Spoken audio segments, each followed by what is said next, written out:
എൻ്റെ പേര് ലതാ ബേബി. ഞാൻ ഗുജറാത്തിൽ നിന്ന് വരുന്നു. നാട്ടിലെൻ്റെ സ്ഥലം തൃശ്ശൂർ കുണ്ടുകാട് എന്ന് പറഞ്ഞ സ്ഥലത്താണ്. ഞാൻ ആദ്യമായിട്ട് കൃപാസനത്തെ പറ്റി അറിയുന്നത് ഫേസ്ബുക്ക് വഴിയാണ്. അപ്പോൾ തന്നെ ഞാൻ ലിങ്ക് കയറി നോക്കി, എല്ലാ കാര്യങ്ങളും മനസ്സിലായി, സാക്ഷ്യങ്ങൾ കുറേയൊക്കെ ആയിട്ടു. അതിനുശേഷം ഒരു മാസത്തിന് ശേഷം ഞാനിവിടെ വന്ന് ഉടമ്പടി എടുത്തു. ഉടമ്പടി എടുത്തത് 9/6/2019 ഞാനിവിടെ വന്ന് ഉടമ്പടി എടുക്കുന്നത്. ഉടമ്പടി എടുക്കുമ്പോൾ എനിക്ക് ശരിക്കും അറിയില്ല, ഞാനൊരു ഓർത്തഡോക്സ് വിശ്വാസിയായിരുന്നു. അപ്പോൾ കൊന്ത ചൊല്ലാൻ കാര്യങ്ങളൊക്കെ അറിയാമെങ്കിലും എങ്ങനെയാണ് എന്നൊന്നും എനിക്ക് കറക്റ്റായിട്ട് അറിയില്ലായിരുന്നു. എല്ലാ കാര്യങ്ങളും ഞാൻ യൂട്യൂബ് വഴിയും ഇവിടെ വന്ന് ക്ലാസ്സുകൾ അറ്റൻഡ് ചെയ്തൊക്കെ പഠിച്ചതിന് ശേഷം ഞാൻ നിയോഗം വെച്ചത് ഞങ്ങളുടെ വീട് 2017 മുതൽ വിൽക്കാനായിട്ട് ശ്രമിക്കുകയായിരുന്നു. 1 BHK ആയതുകൊണ്ട് അത് ഫ്ലാറ്റ് വിൽപ്പന നടക്കുന്നുണ്ടായിരുന്നില്ല. ഞാൻ ആദ്യം ഉടമ്പടി വെച്ചത് ഞങ്ങളുടെ ഫ്ലാറ്റ് വിൽപ്പന നടക്കണമെന്നായിരുന്നു. അപ്പോൾ ഫ്ലാറ്റ് വിൽക്കുന്നതോടെ ഞങ്ങളുടെ കടബാധ്യതകൾ കുറച്ച് മാറും. അപ്പോൾ ഫ്ലാറ്റ് വിൽപ്പന ആ സമയത്തായിരുന്നു ജെറിക്കോ പ്രാർത്ഥന ഇവിടെ കൃപാസനത്തിൽ നടന്നത്. അച്ഛൻ പറഞ്ഞ പ്രകാരം ഞാൻ അതുപോലെ തന്നെ ജെറിക്കോ പ്രാർത്ഥന അച്ഛൻ പറഞ്ഞ പോലെ തന്നെ പ്രദക്ഷിണമായിട്ട് ഞങ്ങളുടെ ഫ്ലാറ്റിന് ചുറ്റും ഞങ്ങളത് നടത്തി, ഞാനും എൻ്റെ മക്കളും. അപ്പോൾ അടുത്തുള്ളവരൊക്കെ ചോദിച്ചു, ഇതെന്താണ് നിങ്ങൾ ചെയ്യുന്നത്? ആദ്യം മാതാവിൻ്റെ ഫോട്ടോ വെച്ചു, മക്കളെ കൊണ്ട് തിരികളൊക്കെ പിടിപ്പിച്ച് പച്ചത്തിരി നീലത്തിരി പിടിച്ച് ഞങ്ങളിങ്ങനെ അച്ഛൻ പറഞ്ഞതുപോലെ തന്നെ 7 പ്രാവശ്യം വലം വെച്ച്, അതിനുശേഷം 5-ാം ദിവസം ഞങ്ങളുടെ വീട് കാണാനായിട്ടൊരു കൂട്ടർ വന്നു. ഞങ്ങൾ പറഞ്ഞിരുന്നൊരു വലിയ തുകയായിരുന്നു. പക്ഷേ ആ പൈസ തന്നെ ഞങ്ങൾക്ക് 2 പ്രാവശ്യം അവർ വന്ന് കണ്ടതിന് ശേഷം ഞങ്ങളോട് ചോദിച്ചു, നിങ്ങൾ ഈ വീട് വിൽക്കാനുള്ള വില തന്നെയാണോ പറയുന്നതെന്ന് ചോദിച്ചു. ഞങ്ങൾ പറഞ്ഞു അതെ. എന്താണെന്ന് വെച്ച് കഴിഞ്ഞാൽ ഞങ്ങൾക്ക് ഫർണിച്ചർ മൊത്തം ചെയ്തതായിരുന്നു. ഞങ്ങൾ പുതിയ വീട് ചെയ്യുമ്പോൾ ഞങ്ങൾക്ക് ഫർണിച്ചർ മൊത്തം ചെയ്യണം, അപ്പോൾ ഈ വില തന്നെ ഞങ്ങൾക്ക് വേണമെന്ന് പറഞ്ഞു. 3-ാം പ്രാവശ്യം അവർ വന്നപ്പോൾ അവർക്ക് വീട് ഇഷ്ടപ്പെട്ടു. അവർ ഞങ്ങൾക്ക് അഡ്വാൻസ് തന്നിട്ട് തിരികെ പോയി. അത് കഴിഞ്ഞ് ഞങ്ങൾക്ക് ടെൻഷനായി. പെട്ടെന്ന് തന്നെ കോവിഡ് സമയമായിരുന്നു. പെട്ടെന്ന് തന്നെ വീട് വിൽപ്പന നടന്നു. ഞങ്ങൾ വേറെ വീട് വാങ്ങിയിട്ടില്ല, വീട് നോക്കിയിട്ടില്ല, വീട് കിട്ടിയിട്ടില്ല. പിന്നെ ഞങ്ങൾ നല്ലതുപോലെ അന്വേഷിച്ച് ഒരു വീട് ഞങ്ങൾ കണ്ടു. അത് ഞങ്ങൾ താമസിക്കുന്ന സ്ഥലത്ത് നിന്നും 5 കിലോമീറ്റർ ദൂരം അഹമ്മദാബാദിൽ തന്നെ ഞങ്ങൾക്ക് നല്ലൊരു വീട് കിട്ടി. അതിൽ 2 BHK ആയിരുന്നു. അതിലെല്ലാ പണികളും തീർത്ത് ഞങ്ങൾക്കത് ആ വീട്ടിൽ താമസിക്കാൻ കഴിഞ്ഞു. പിന്നീട് ഞാൻ വെച്ചത് എൻ്റെ മകളുടെ IELTS പഠനമായിരുന്നു. അവൾ റേഡിയോളജി BSc റേഡിയോളജി കഴിഞ്ഞിട്ട് ജോലി ചെയ്തുകൊണ്ടിരിക്കുകയായിരുന്നു.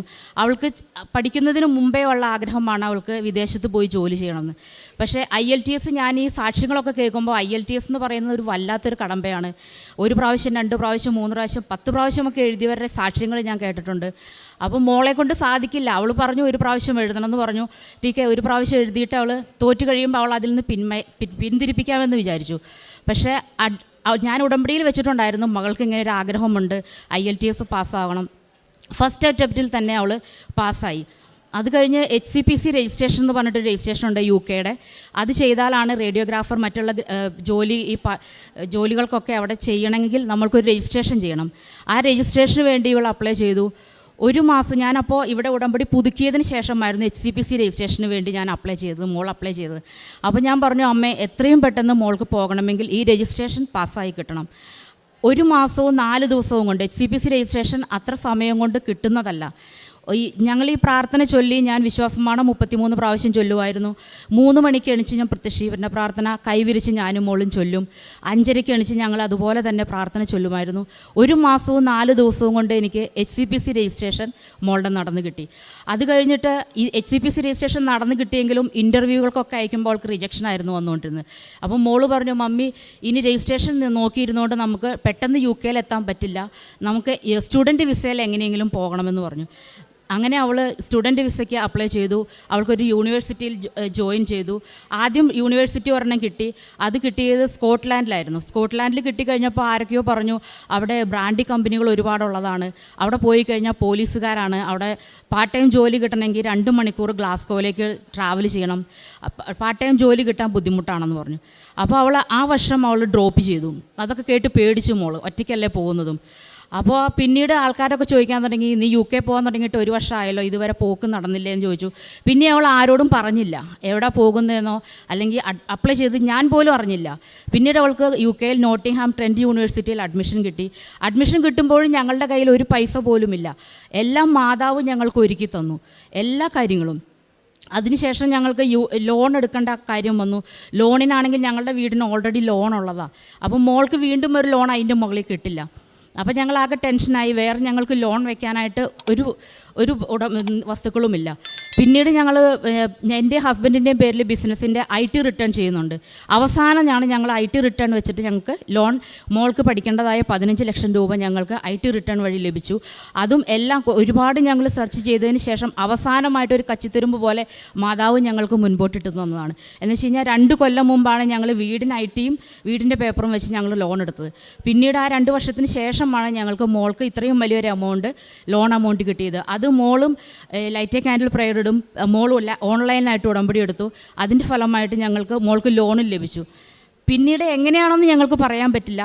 എല്ലാ തരത്തിലും ഞങ്ങൾ പലരുമായിട്ട് സഹായിച്ചു. മോൾക്ക് പോകേണ്ട പൈസ ലോൺ പകുതി അടച്ചു, പകുതി ഞങ്ങൾ അക്കൗണ്ടിൽ കാണിച്ചു. ബാക്കിയുള്ളതൊക്കെ ഞങ്ങളെ നല്ലവരായ കുറേ ആളുകൾ ഞങ്ങളെ സഹായിച്ചു. അങ്ങനെ മോള് കയറിപ്പോയി. മോളിപ്പോൾ കഴിഞ്ഞ സെപ്റ്റംബർ ഇൻടേക്കിൽ മോള് പോയത്. അതുകൂടാതെ മകൻ ACCA പഠിക്കണമെന്ന് പറഞ്ഞു. ACCA പഠിക്കുക എന്ന് പറഞ്ഞു കഴിഞ്ഞാൽ ഒരുപാട് ചിലവുള്ളൊരു സംഭവമാണ്. അപ്പോൾ മോനെ പഠിക്കാൻ ഞാൻ പറഞ്ഞു BCom പഠിച്ചാൽ മതി എന്നുണ്ട്. മോൻ പറഞ്ഞു പോരാ, എനിക്ക് ACCA ചെയ്യണം.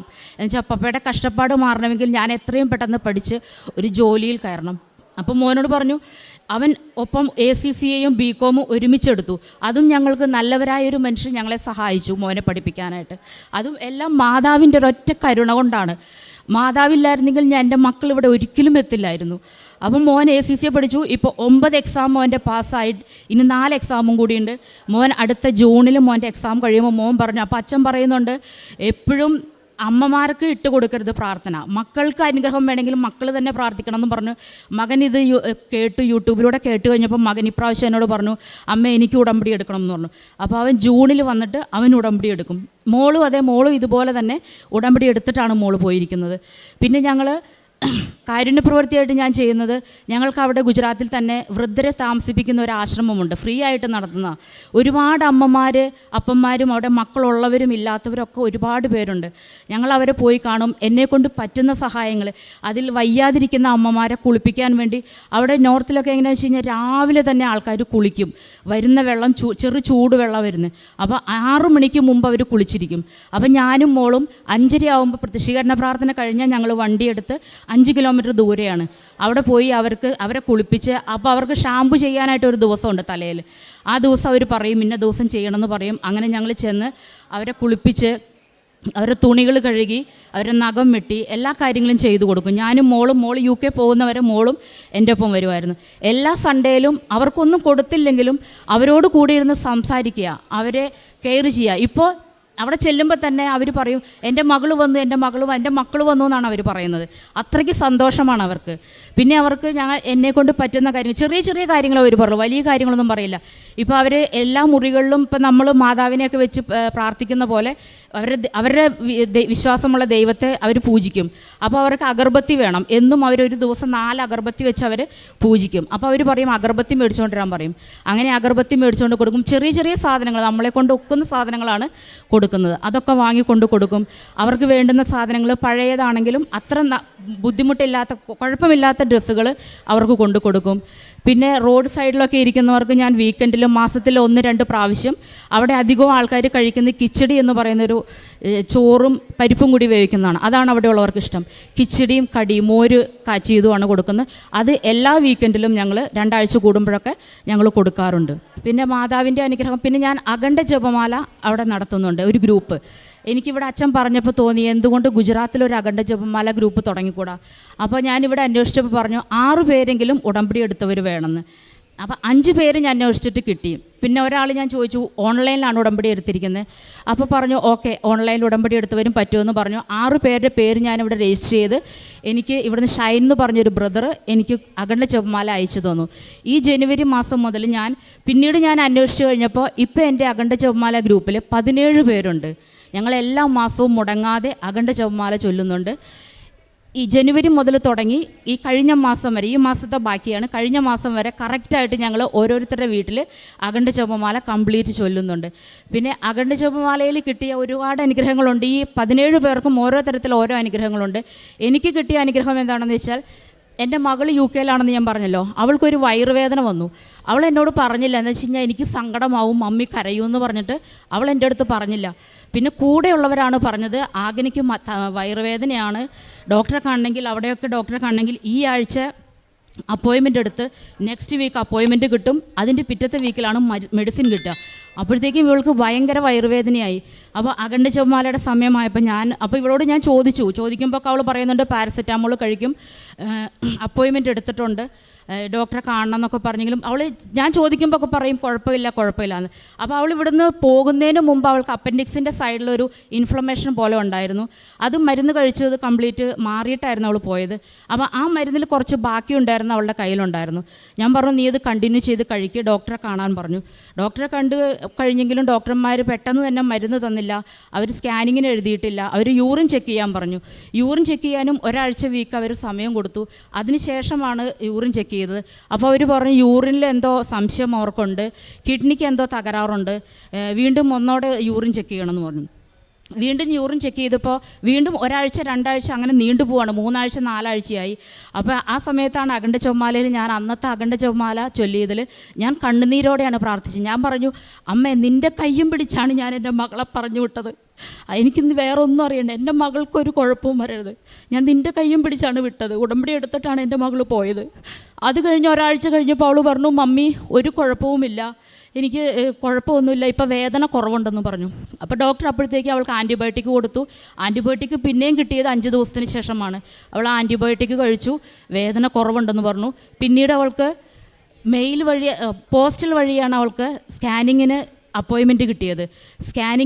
അവൾ ആദ്യം താമസിച്ചിരുന്ന സ്ഥലത്ത് അവൾ വീട് മാറിയിരുന്നു. അപ്പോൾ ആ വീട്ടുടമസ്ഥൻ റൂം അടച്ചിട്ടിരിക്കുകയാണ്, അതിനുള്ളിൽ ലെറ്റർ വന്നു കഴിഞ്ഞാൽ കിട്ടില്ല എന്ന് പറഞ്ഞു. ഇപ്പം ഞാൻ ഇവിടെ വരുന്നതിന് മുൻപ് അവൾക്ക് ആ ലെറ്റർ കിട്ടി, സ്കാനിങ് ചെയ്തു, ഒരു കുഴപ്പവുമില്ല എന്ന് പറഞ്ഞു. ഡോക്ടർ പറഞ്ഞു ഒരു കുഴപ്പമില്ല, അവിടെ തണുപ്പായതുകൊണ്ട് വെള്ളം കുടിക്കാത്തത് കൊണ്ടുള്ള ഇൻഫ്ലമേഷൻ ആയിരുന്നു, ഇതിൽ കുഴപ്പമൊന്നുമില്ല, മരുന്ന് കണ്ടിന്യൂ ചെയ്ത് ആ മരുന്ന് മാത്രം കഴിച്ചാൽ മതിയെന്ന് പറഞ്ഞു. വേറെ ഒരു കുഴപ്പമില്ലാതെ അവൾ സൗഖ്യപ്പെട്ടു. ഞാൻ ജപമാലയിൽ ഈ ഒരൊറ്റ കാര്യം മാത്രമായിരുന്നു അന്നത്തെ പ്രാർത്ഥന. ഞാൻ കണ്ണുനീരോടെ ആയിരുന്നു പ്രാർത്ഥിച്ചത് അഖണ്ഡ ജപമാലയിൽ. എൻ്റെ മകൾക്കൊരു ആപത്തും വരുത്തരുത്, അവിടെയൊക്കെ വന്നു കഴിഞ്ഞാൽ മരുന്ന് കിട്ടുമ്പോഴത്തേക്കും ആൾക്ക് അത്രയ്ക്ക് സിവിയർ ആവും, അതുപോലെയാണ്. ഒരു കുഴപ്പവും ഉണ്ടായില്ല. പിന്നീട് നേർച്ച വസ്തുക്കൾ ഉപയോഗിച്ച് കൊറോണ സമയത്ത് മീനിൻ്റെ മുള്ള് കഴിച്ച് എൻ്റെ തൊണ്ടയിൽ മീനിൻ്റെ മുള്ള് കുടുങ്ങി. ആ കുടുങ്ങിയ സമയത്ത് ഡോക്ടറെ 2 ദിവസം ഞാൻ വെച്ചുകൊണ്ടിരുന്നു, ആരോടും പറഞ്ഞില്ല. പക്ഷേ ഞാൻ ചുമച്ച് തുപ്പുമ്പോഴൊക്കെ കട്ട ചോരയായിരുന്നു വീണുകൊണ്ടിരുന്നത്. അപ്പോൾ കൊറോണ ആയതുകൊണ്ട് ENT പോയി കാണണമെങ്കിലും ഭയങ്കര ഫീസ്, ഡോക്ടറെ കാണാൻ പേടി. ഡോക്ടറാണെങ്കിൽ എന്നിട്ട് ഞാൻ വീണ്ടും ഡോക്ടറെ പോയി കണ്ട് ഇത്ര ദൂരത്ത് നിന്നിട്ടാണ് ഡോക്ടർ എന്നെ നോക്കുന്നത്. അപ്പോൾ ഡോക്ടർ പറഞ്ഞു ഇവിടെ പ്രത്യേകിച്ചൊന്നും കാണുന്നില്ല, നിങ്ങൾക്ക് തോന്നുന്നതാണ്, മരുന്ന് കഴിച്ചാൽ മതി എന്ന് പറഞ്ഞ് മരുന്ന് തന്നു വിട്ടു. വീണ്ടും ഞാൻ വീട്ടിൽ വന്നു കഴിഞ്ഞിട്ട് ഞാനിങ്ങനെ വെള്ളം പോലുള്ള ലിക്വിഡ് സാധനങ്ങൾ മാത്രമേ കഴിക്കുന്നുള്ളൂ. എനിക്ക് എത്ര ശ്രമിച്ചിട്ടും വേദന മാറുന്നില്ല. എനിക്ക് അറിയാനുണ്ട് മുള്ളിവിടെ ഇരിക്കുന്നതും തടയുന്നതും എനിക്ക് അറിയുന്നുണ്ട്. ഡോക്ടർ പേടിച്ചിട്ട് അടുത്ത് വന്ന് നോക്കുന്നുമില്ല. കൊറോണ ഭയങ്കര സിവിയറായി നിൽക്കുന്ന സമയമായിരുന്നു. അപ്പോൾ രണ്ടാമത് ഞാൻ ഡോക്ടറെ അടുത്ത് പോയപ്പോൾ ഡോക്ടർ പറഞ്ഞു നിങ്ങൾക്ക് ഇത്ര പേടിയുണ്ടെങ്കിൽ നിങ്ങൾ എൻഡോസ്കോപ്പി ചെയ്യാൻ പറഞ്ഞു.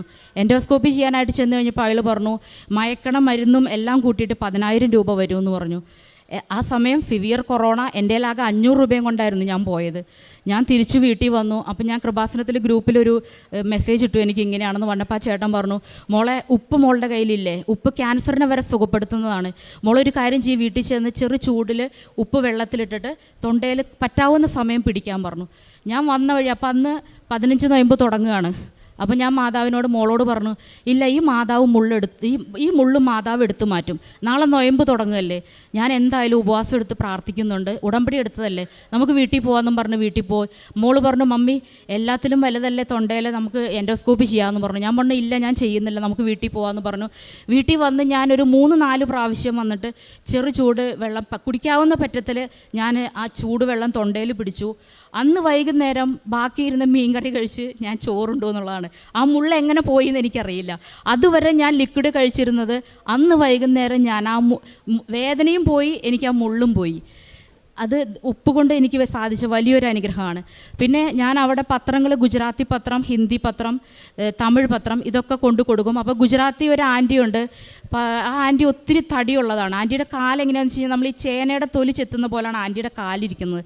അപ്പോൾ ഗുജറാത്തി ക്രിസ്ത്യനാണ്. അപ്പോൾ ആൻറ്റിയെ ഞാൻ പറഞ്ഞ് മനസ്സിലാക്കി കഴിഞ്ഞപ്പോൾ ആൻറ്റിക്ക് ഒരുപാട് വിശ്വാസമാണ്, മദർ മേരിയിൽ ഒത്തിരി വിശ്വസിക്കുന്നുണ്ട് അവർ. അപ്പോൾ ഞാൻ തൈലം കൊണ്ടുപോയി ആൻറ്റിയുടെ കാലയിൽ തൊട്ടു. അപ്പോൾ മോൻ എൻ്റെ കൂടെ വന്നിട്ടുണ്ട്. ആൻറ്റിയുടെ കാൽ ഒരുപാട് തടിയുണ്ട്.